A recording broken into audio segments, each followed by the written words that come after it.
Bueno, continuando con esta importante sección en la que gracias al Banco Agrícola queremos mostrarle la belleza de nuestro amanecer territorial, ahí tenemos esta imagen que nos ha hecho llegar usted, amigo televidente, que pertenece al sector del Boulevard de los Héroes. Mire qué lindo amanecer sobre nuestra ciudad capital.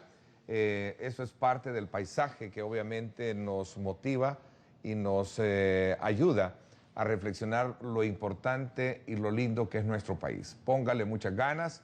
Esto desde luego es gracias al Banco Agrícola de presentarles esta sección. También esta es otra imagen de San Salvador. Vea usted, mire la ciudad capital, este es el sol naciente, ¿verdad? En el oriente de nuestro territorio. Una preciosa imagen que también pues nos deja esa linda reflexión, ¿verdad? De saber lo bonito que es nuestro territorio. Bueno, continuamos con nuestros invitados esta mañana. De cierto, digamos, anteponer una postura de partido, decir, queremos dialogar, no vamos a dar los votos en primera instancia. Hay quienes sospechan que detrás de todo esto también hay como un interés por buscar cuotas de poder con el nuevo gobierno. ¿Qué tan cierto es esto y qué tan lógica puede resultar la posición de negarse a dar los votos frente a este análisis? Siempre hay. Arena toda no, la vida no lo hace, pero el resto de partidos, con el permiso de los acá presentes, en algún momento se dice que sí existe, ¿no? Yo he percibido a nivel de todas las fuerzas políticas una verdadera preocupación por la situación de las finanzas públicas. Y es que hay que tomar en cuenta que El Salvador no tiene por qué estar en la situación que actualmente está. Se dice siempre es que todos los gobiernos lo han hecho, pero es que El Salvador no había llegado nunca a estos niveles de endeudamiento. Estas son las peores cifras en la historia económica del Salvador. El Salvador había podido ir manejando no había llegado a este nivel de gastos tampoco. Es que este es un gasto sin límite. Entonces, recordemos que El Salvador tenía grado de inversión, ¿verdad? De la calificadora de riesgo Moody's. El Salvador era el tercer país más competitivo a nivel de América Latina en el 2003-2004, de acuerdo al Foro Económico Mundial. El Salvador era un país líder en Centroamérica. Hoy día El Salvador es el último en crecimiento económico de acuerdo a la CEPAL, el último en atracción de inversión extranjera, y estas son situaciones que no tienen por qué estarse dando en el país. ¿Cuál es el gran problema de las finanzas públicas? Que el crecimiento económico ha sido escasísimo. ¿Cómo es posible que tengamos nosotros países como Nicaragua, como Honduras, que estén por encima del crecimiento económico que tiene El Salvador? Nuestro crecimiento ha estado en un promedio del 2009 al 2013, de acuerdo a cifras del Fondo Monetario, un crecimiento promedio del 0.9. Bueno, Venezuela está por arriba de nosotros en 1.8, pero luego vamos a Honduras, tiene un 2.3, y vamos a Nicaragua y tiene 3.1. Entonces, Guatemala tiene 2.7% de promedio. Nosotros tenemos la capacidad de estar superando esto. Por eso hablo yo también de la necesidad, de la oportunidad que hay con un nuevo gobierno que viene, de que nos sentemos, de que revisemos revisemos la situación de las finanzas públicas. Ya lo decía el diputado Avilés hace un momento, dentro del paquete viene también una ley de responsabilidad financiera. Si la cosa es que se respete. Sí, porque de nada sirve que se respete. De nada sirve que se apruebe si en esto no hay un respeto a esto. Porque así como vamos, la paradoja es que por más que se esté gastando en apoyar los subsidios, por más que se esté buscando darle a la población, sacarla de la pobreza a través del gasto corriente, llega un momento el gobierno ya no tiene, tiene para apoyar a la gente. No va a haber flexibilización de esas posturas porque, siendo prácticos y de acuerdo a lo que se ha dicho, es que el gobierno necesita pagar salarios, necesita pagar a los proveedores, que ese es un punto bien importante. Y obviamente está el tema de la deuda, ¿no? Entonces, si no hay una flexibilidad de las posturas para entrarle urgentemente a este tema, no se le va a pagar al empleado público. Pero mira, Ernesto... ¿O es esto solamente un petate para asustar? Pero es que mira, Ernesto, vamos a ver. Yo he notado que el enfoque de este debate tú lo has trazado ciertamente en función de las posiciones políticas de cada partido.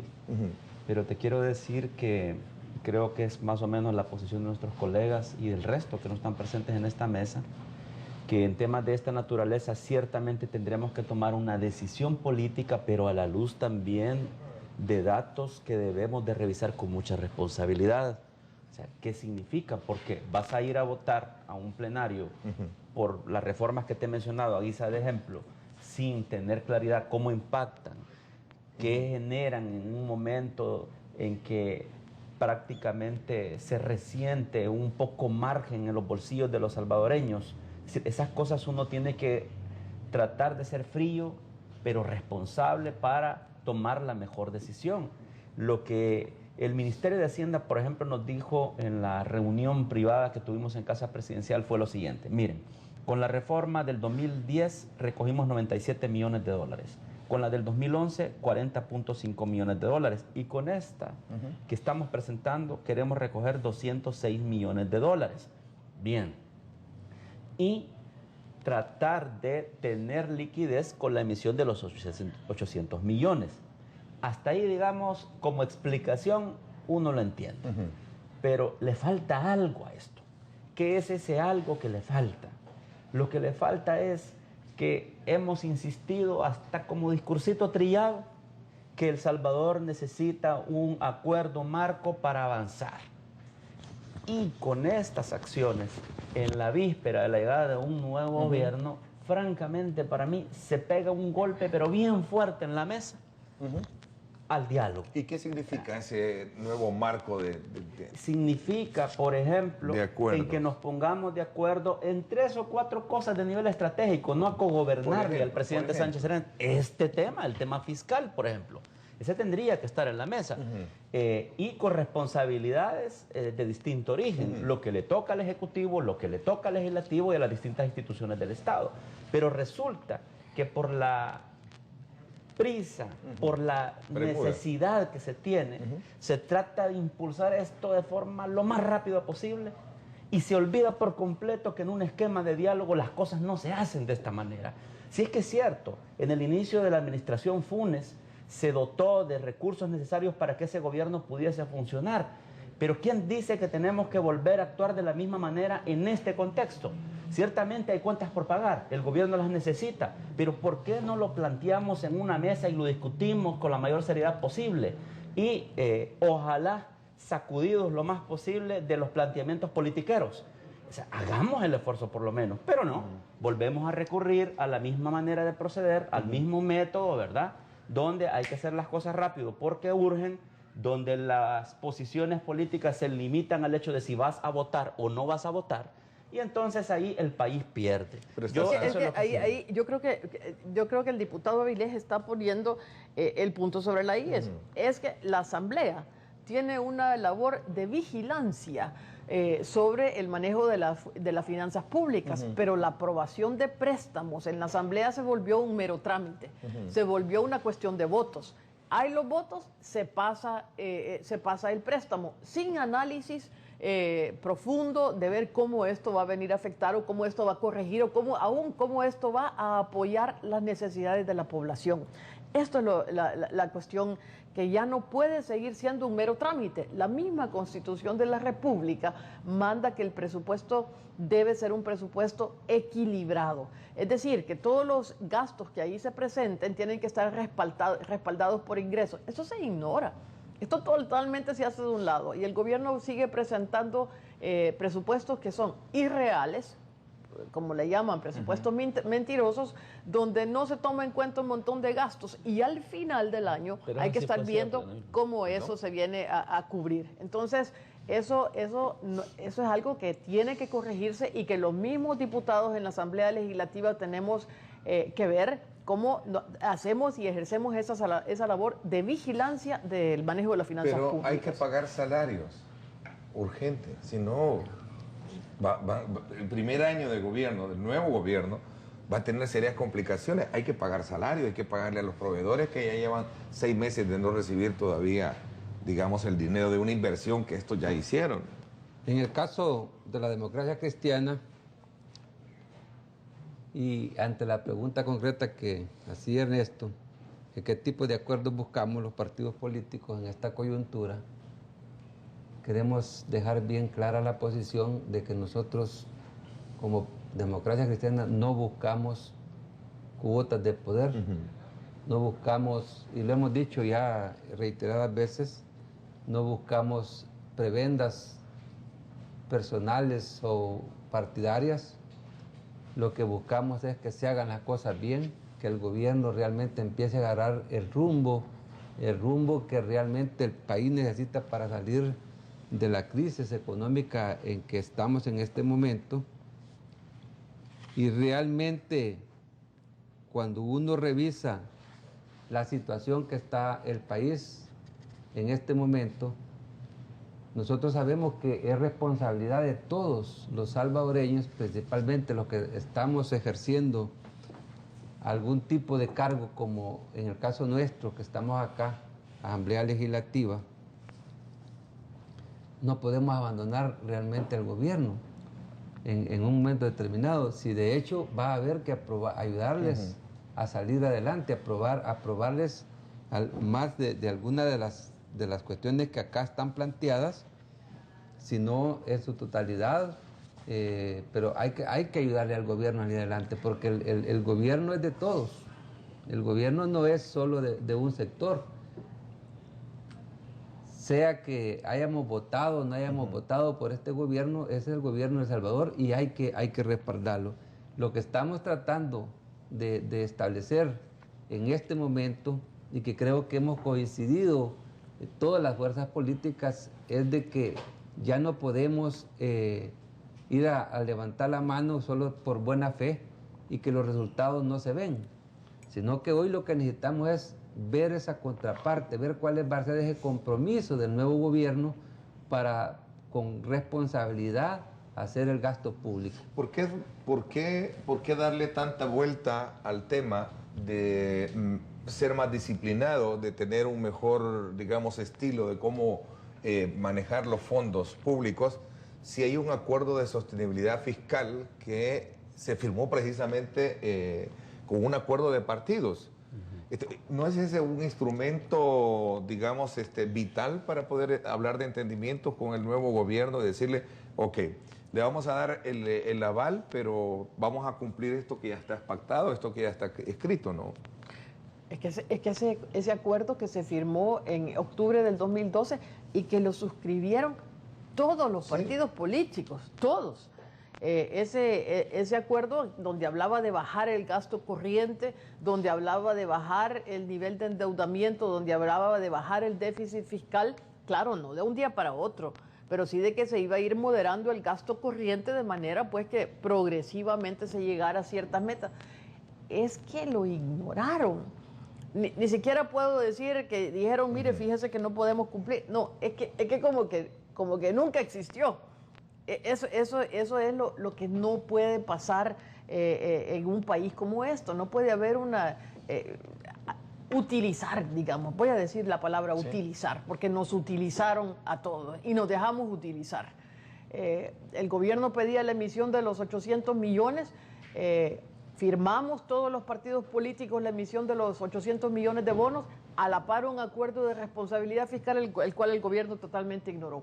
No puede ser que los gastos continúen al nivel que están. Y usted decía hace un momento, hay que pagar salarios, están los proveedores. De acuerdo, la gente no tiene por qué pagar las consecuencias de la irresponsabilidad del gobierno. Imagínense que hace poco se mandan a hacer los uniformes de gala de la policía. Está bien, claro, uno siempre quiere tener los agentes pues que anden lo mejor posible. 300 y pico mil dólares que se gastan y un agente de la policía en huelga porque no tiene las condiciones adecuadas ni el equipamiento para trabajar en la Campanera, uno de los lugares más complicados en términos de delincuencia. Viene un traspaso de mando donde se necesitan $1.400.000 y claro, la solución, sacarle $400.000 a educación, $200.000 a educación y otros $400.000 a salud. ¿Cómo es posible que no se prioricen los gastos en este gobierno, que es parte de las soluciones que nosotros estamos proponiendo en ese acuerdo fiscal, en esa ley de responsabilidad. Hay que priorizar los gastos o no hay manera de salir de este hoyo fiscal. A ver, Douglas. Lo que uno siente en esto es que, insisto una vez más, puedo lucir hasta necio. Necesitamos que nos digan también qué otra clase de acciones se van a realizar para detener este tipo de conducta que es necesaria, estar emitiendo más títulos valores para convertir deuda de corto en deuda de mediano y largo plazo. Pero ¿qué tipo de nuevas acciones como país vamos a hacer para no continuar en este esquema? Ya aquí no es un asunto de si empezó en el gobierno de Arena, continuó en el siguiente gobierno, etcétera. Ya a la ciudadanía no le interesa eso. A nosotros como país lo que nos interesa es que, por ejemplo, nos digan, bueno, miren, estos 800 millones van a alcanzar hasta aquí. Y quizás en 2 años y medio más, ¿verdad?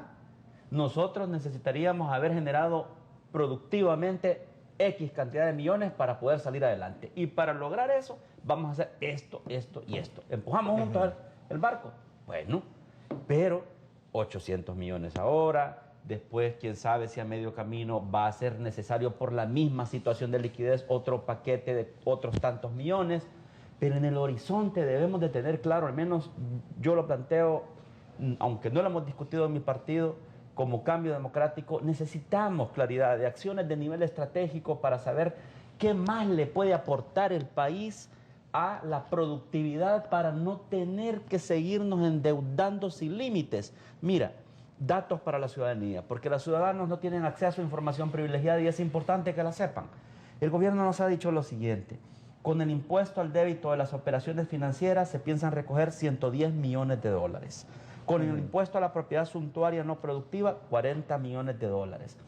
Con la eliminación de la exención del impuesto sobre la renta a los propietarios de imprentas y ley del libro, 10 millones. Adaptación al impuesto mínimo con base en sentencia del impuesto sobre la renta, 31 millones. Reforma Código Tributario, reforma pendiente del delito penal, que no lo hemos mencionado, ley de responsabilidad fiscal, otros 15 millones. Juntos suman 206 millones de dólares. Ese es el planteamiento desglosado en términos de ingresos. Y entonces uno se plantea, 206 millones, veamos. Recoges 206 millones al año con estas acciones. En 5 años, ¿cuánto representa eso en términos proyectados? Representa un poco más de 1.000 millones de dólares. ¿Eso es suficiente para hacer avanzar a El Salvador? Por supuesto que no. Si estamos emitiendo títulos valores por el orden de 800 millones de dólares. Entonces se trata también de saber qué nivel de impacto va a generar acciones de este tipo frente a lo que tú ganas. Lo voy a decir abiertamente y sin pena. Las medidas del débito de 750 dólares, por ejemplo, que a mí me vengan a decir que esas medidas no afectan a la clase media baja o a un sector que tiene ciertos ingresos que son lo básico para vivir, estamos en otro planeta. En el planeta Tierra eso afecta a este sector y entonces hay que analizar si es conveniente por ahí o mejor apuntamos un poco más por otro tipo de acciones. El ministro de Hacienda, Carlos Cáceres, es el que ha hecho ese planteamiento de que esto no va a afectar a la clase media. Entonces, ¿significa que él está en este planeta o no está en este planeta? Pues mira, yo te puedo decir de esta manera estas cosas, porque cuando uno plantea estas cosas dicen los más pobres no van a resultar afectados. Lo dice el ministro de Hacienda. Claro que van a resultar afectados. Están protegidos, por el amor de Dios. O sea, cuando ya alguien ingresa en un salario de 750 dólares al mes y tiene que pagar 100 dólares de renta al mes, tiene que pagar, poniéndonos bien limitados, otros 50 dólares en la quincena para el supermercado y otros 50 más 100 al mes, ya solo lleva 200. Tiene que pagar colegiaturas, tiene que pagar vestido, tiene que pagar calzado. No, y que me vengan a decir a mí que esto no afecta a ese nivel de vida, por favor. Entonces, lo que tenemos que establecer es, bueno, en nivel estratégico, esta acción, por ejemplo, de alguna manera nos produce dividendos de tal manera que va a traer beneficios para todos, incluidos a estos que lo van a pagar. Perfecto, pero eso no lo hemos conocido. A ver, o sea, de nivel estratégico, ¿qué genera eso? ¿Cómo se van a mantener los partidos políticos, digamos, ¿Cómo van a mantener la posición? Y esto lo voy a mencionar porque un televidente acá nos lo pregunta. La oposición al presupuesto por los partidos va a durar hasta que salga el hombre de los maletines negros repartiendo dinero, pregunta. Bueno, yo ¿Cómo decía... se van a cuidar de no caer en ello? Porque esa es una realidad, ¿no? Yo decía no comprobada, que... pero... aparece, bueno, aparece el hombre. Aparece el hombre. Aparece el hombre cada vez que hay una negociación así complicada, una votación complicada. Yo es lo que decía hace un momento, la aprobación de préstamos se ha vuelto un simple trámite.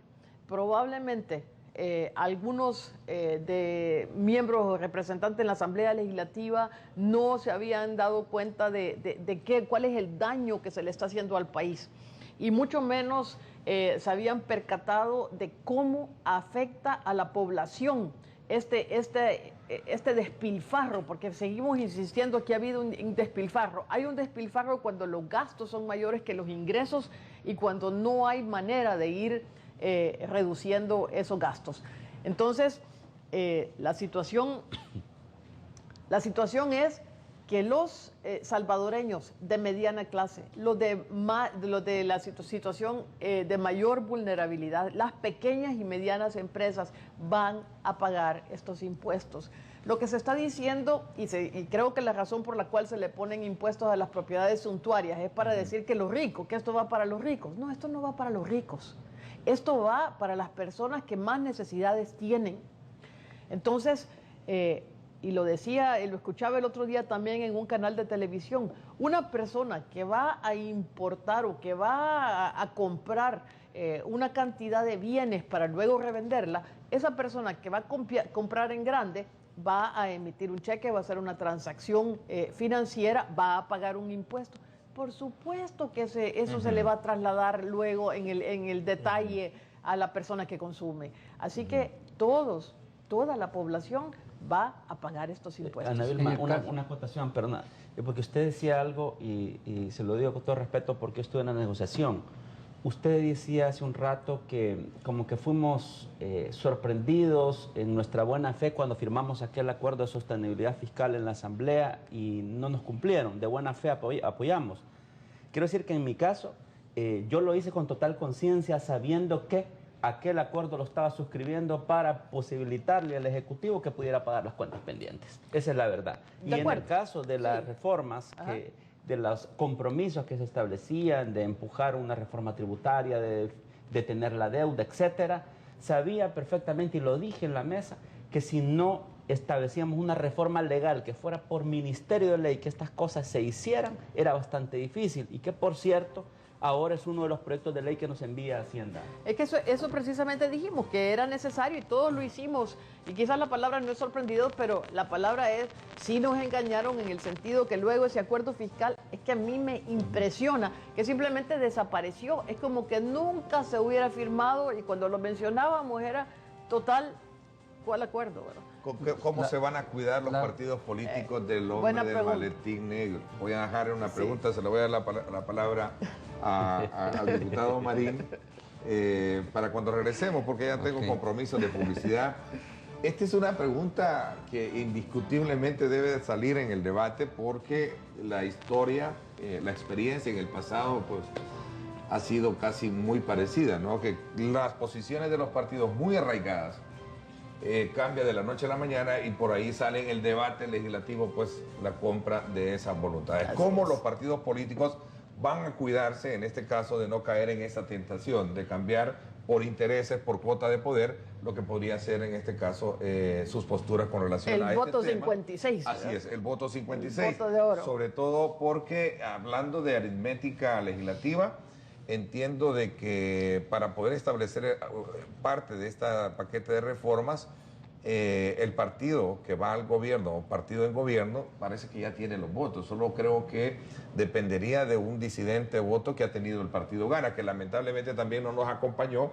Hicimos las gestiones pertinentes, pero del grupo de ellos no tenían espacio para venir. Pero para la reforma tributaria, perdona, se requiere 43 votos. 43 es ley de la República, es mayoría simple.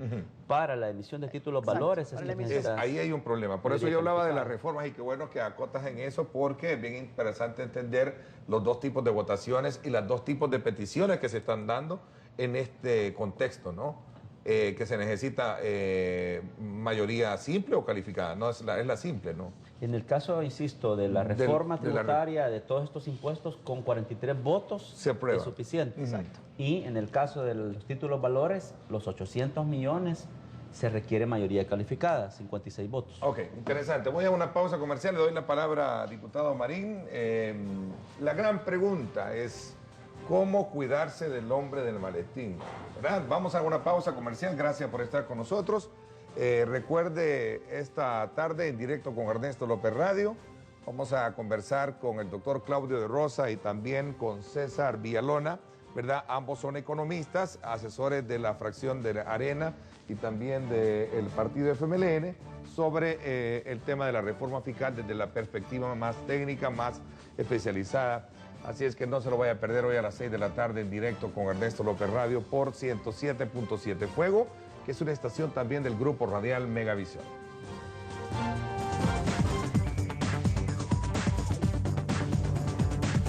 Cuando es algo que alguien tiene demasiado dinero, yo considero que es correcto que aporte más a los impuestos, ¿verdad? Y si es para beneficio de las entidades públicas como los hospitales, considero que está muy bien.